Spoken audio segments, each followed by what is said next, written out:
বাচ্চাদের টিফিন বা বাড়িতে সন্ধ্যাবেলার টিফিনের সবথেকে সহজ এবং টেস্টি একটা রেসিপি আপনাদেরকে শেয়ার করব। তার জন্য একটা পাত্রে ডিমটাকে ভালো করে ফেটিয়ে নিয়ে তার মধ্যে পরিমাণ মতো সাদা তেল দিয়ে ভালো করে ফেটিয়ে নেব।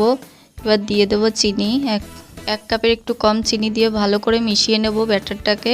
এবার দিয়ে দেবো 1 কাপ ময়দা, অল্প অল্প করে ময়দাটাকে এইভাবে মিশিয়ে নেব।